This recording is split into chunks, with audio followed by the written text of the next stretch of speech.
There are days that I feel like I am cursed. I know if you've listened to a few of my sermons, you realize that there's a lot of things that I talk about that some people, and my wife, she sometimes accuses me of this, that I think of these questions that she has no trouble with, because she just is willing to chalk it up to the mystery of God or the mystery of existence, and it doesn't bother her as much. And so I feel sometimes that maybe it's a bit of a curse for me that I always perpetually feel the need to ask these questions. And one question in particular that I have asked since I was very, very little is the question, why? I mean, isn't that always a question that we're confronted with? I mean, if you have a toddler or a young kid and they ask, well, why does it have to be that way? You know, why can't I eat dessert before dinner? I feel like that's a very logical question to ask. I mean, if they're going to eat both, you know, as a parent I say no, but you know, it's a fairly logical question. Why? Or they would ask, you know, kind of those innocuous questions like, why is the sky blue? Why?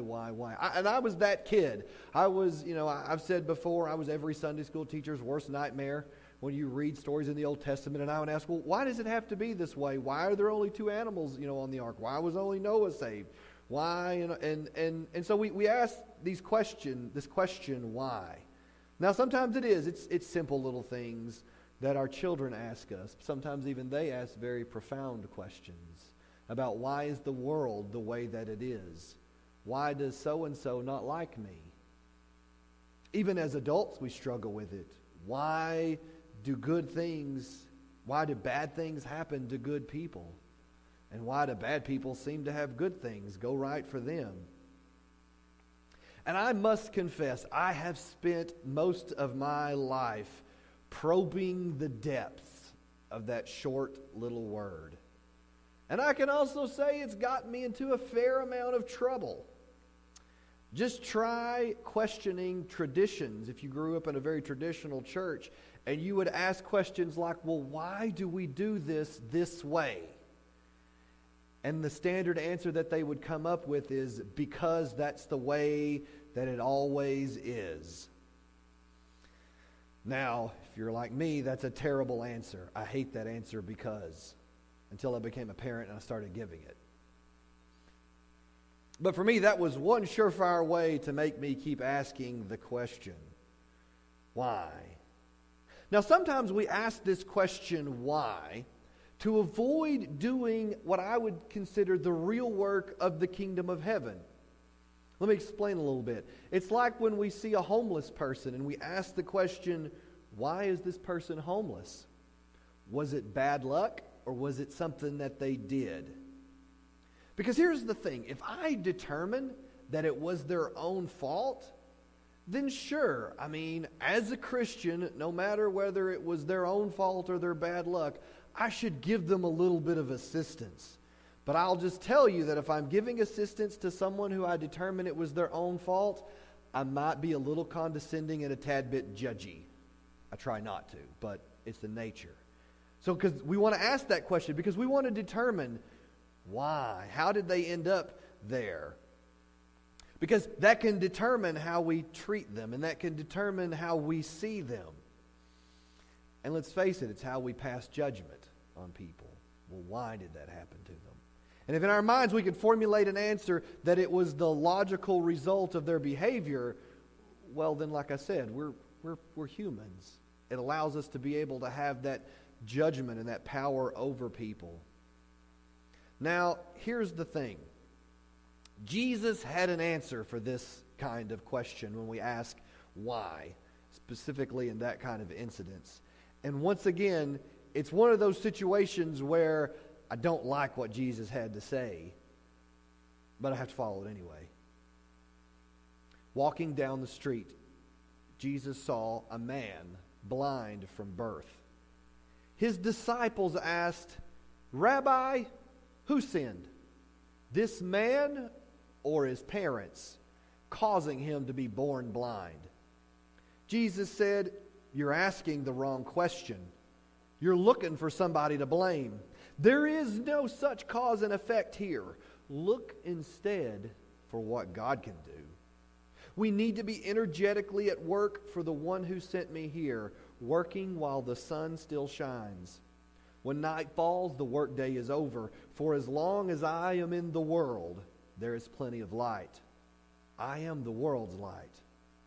He said this, and then spit in the dust, made a clay paste with saliva, rubbed the paste on the blind man's eyes, and said, "Go wash in the pool of Siloam," which means sent. The man went and washed and saw. Whose fault is it, Jesus, that this man was born blind?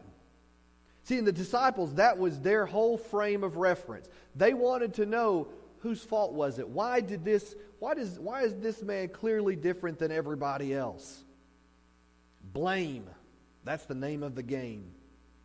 In this world, when something goes wrong or doesn't make sense, we want to assign blame. We need to know that it was caused by something. It has to be somebody's fault.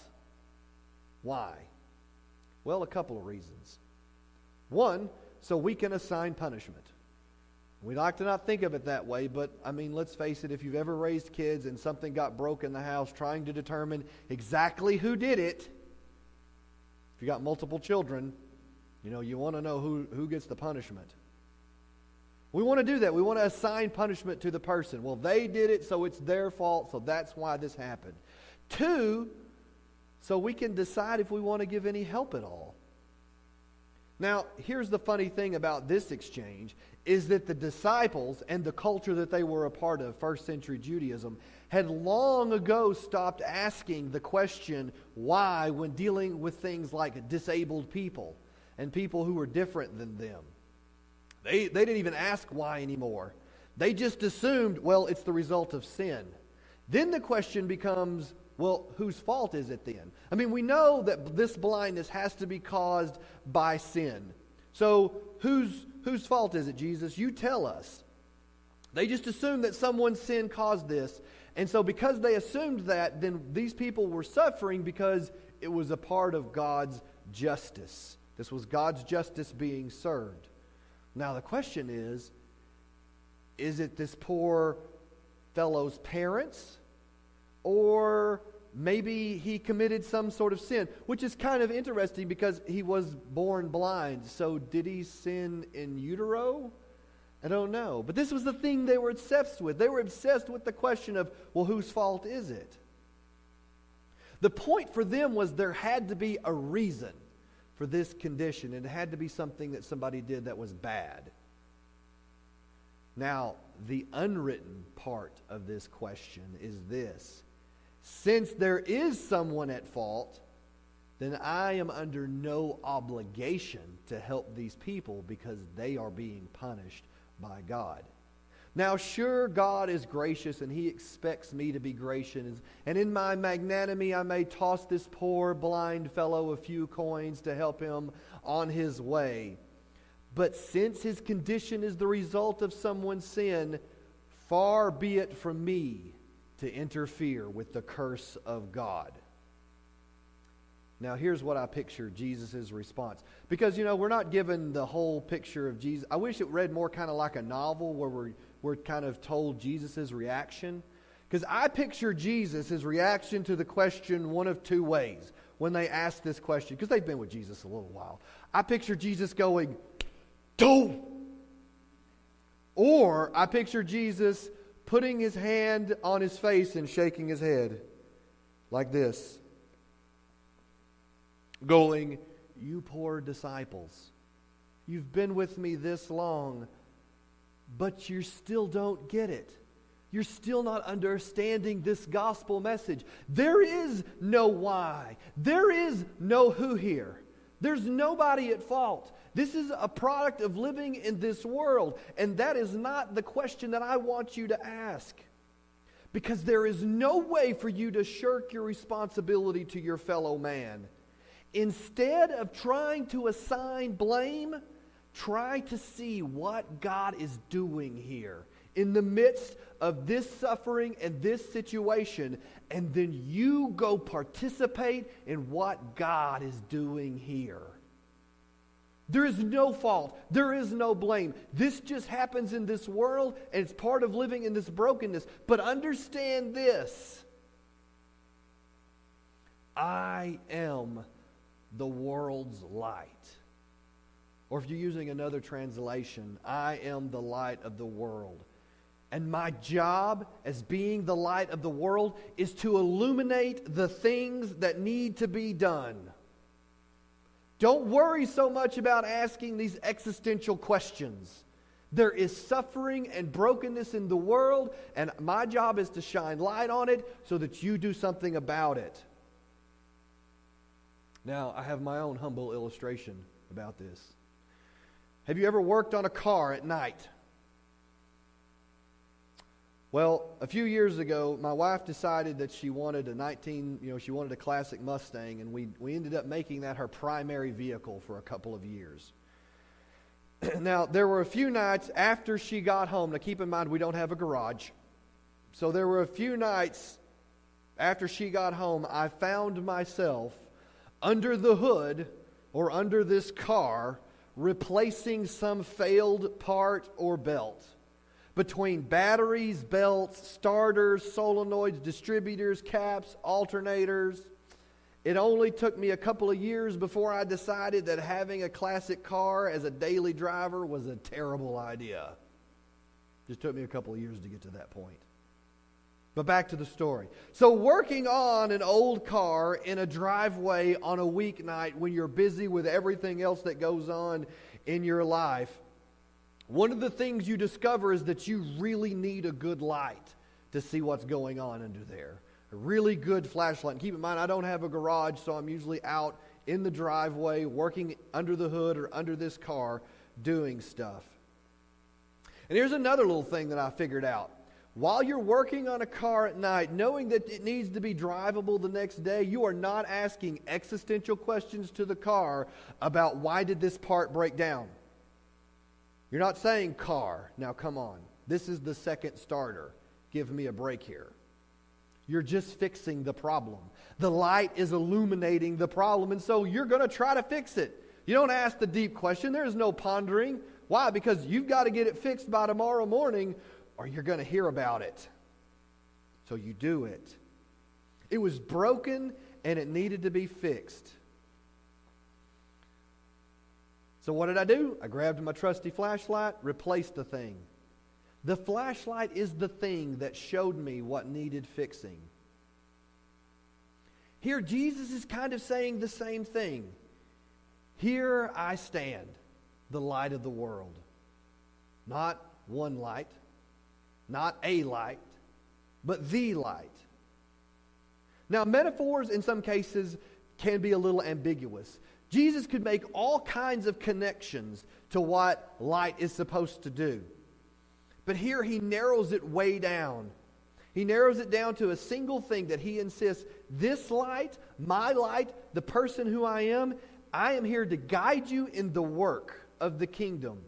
And here sits this blind man. He needs you to work in him. But there is a problem. How much should we prioritize this work of the gospel? I mean, really, does it take precedence over other things in our life? Now, Jesus answers this question by the day that he chooses to perform this miracle. He does it on the Sabbath. You see, on the Sabbath, there's supposed to be no work, per the Old Testament. And if you read sections of the Old Testament, Sabbath was a holy day. Now, there were notable exceptions for emergencies dealing with life or death things, and certain acts of mercy could be performed on the Sabbath. But this healing wasn't an emergency. This guy has been blind his whole life. There's nothing to say that he couldn't wait until tomorrow. Would it hurt to wait one more day? So why did he do it on this day? He was using it to make a statement. Now, one of the funny things about this healing, if you read a lot of Jesus' healings in the New Testament, most of the time they're done with just simple little acts. Like there were times where he would lay a hand on somebody and they were healed. There were even times where he healed from a distance. Somebody would come up and talk about their daughter or their servant, and Jesus would say, go back to them because they're healed. He wasn't even physically present. So one of the weirdest things about this miracle was the mud thing. Of course, as a kid, I'm totally fascinated by this because Jesus spits in dirt and makes mud and puts it on this guy's eyes. And keep in mind, it wasn't really necessary for this miracle. He didn't have to do it for this thing to happen. I mean, Jesus, being Jesus, could have just spoke the words and said, I heal you. You're now able to see. But Jesus is trying to make a point here about doing work on the Sabbath. He's clearly breaking the rules on purpose. Now, if Jesus had just healed the man, because he's also healed other people on the Sabbath, the religious leaders would have grumbled, but they probably would have accepted it as an act of mercy. I mean, they would have debated among themselves, but they would have probably let it go. But by making mud, by working this mud with his saliva, Jesus is clearly, deliberately breaking the law. Jesus wanted to show that this thing that he's doing, this life that he's calling his people to, is way bigger than even the law found in the Scripture at this time. He's saying this work that I'm showing you could also get you in a lot of trouble. Now, I'm not going to read to you the rest of the chapter, and I want you to go back and read chapter 9 because it's one of the most fascinating stories, accounts of Jesus' miracles. So if I'm going to give you homework, you got to read John chapter 9, read the whole thing. But to suffice it to say that Jesus gets in a lot of trouble. Those in charge of maintaining the religious institution are not happy with Jesus for this little stunt. In fact, they drag this poor man who has been born blind his whole life, who has experienced this miraculous healing from Jesus, from God. They drag him before the council, not once but twice, because they want to know exactly who does this Jesus claim to be. Now, here's the amazing part. Jesus made no claims to this poor man. He didn't tell him who he was. He just healed him.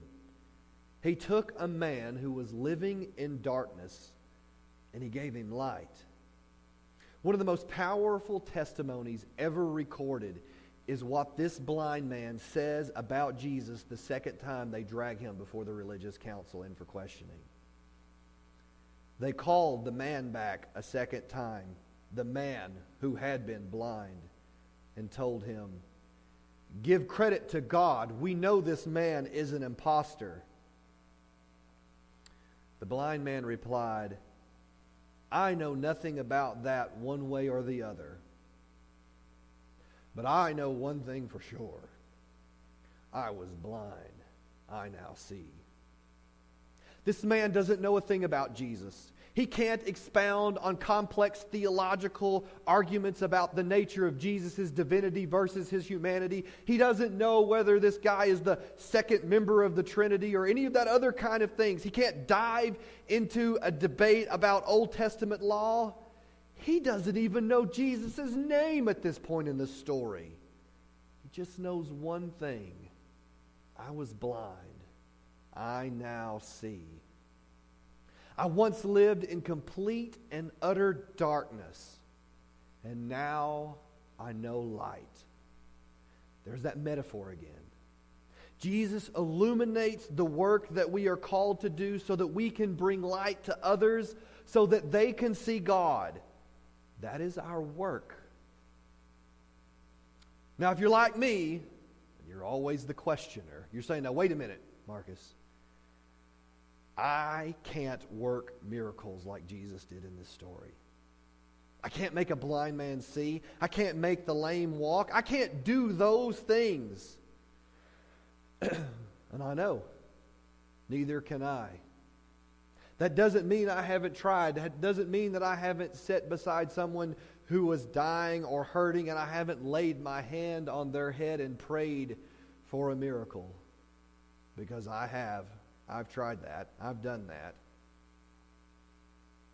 There have been many times where I've hit my knees next to someone who was suffering, and I wanted and I prayed for God to heal them. But if we really dig deep into this story, down below the miracle isn't the point of the story. The healing isn't it. But the whole exchange that happens around it. Jesus tells the disciples, look here, you want to sit around debating the who's and the why's, thinking that this is how you get to God. Thinking that how you get to God is developing a complex, complete theology that's bulletproof. You do this not so you can gain a better understanding of God, but so you can justify your self-righteous attitudes. This is not the way to God. This is not how you get there. The way to God is to follow the light and do the work that God is showing in the world. Go out into this broken world. I am showing you the way with my light. I am illuminating all of the brokenness and all of the hurt that is out there. All the people who are alone and simply need your presence. Because when you give your presence, you give His presence. We get to God by doing the work of God. And Jesus said that, I am the light of the world. Do the things I am showing you. Let's stand and pray. Dear Heavenly Father, I love you so much, and I thank you for this church and this place and this chance to gather here. God, and my prayer is that you would be with us as a church. Help us to be a people who don't get caught up maybe in all of the sometimes pointless debates of what it means to follow you. And then we forget, God, that the important thing is to follow you. The important thing, God, is to look at the world around us and see maybe where we see brokenness, and not to pass judgment, not to make condescending remarks, God, but to see where you are illuminating places that are broken and people that are hurting, God. And our job is to show up and be that light to people, God, so that we can show them that light. Be with us as a church as we try to do our best to do this work. Amen.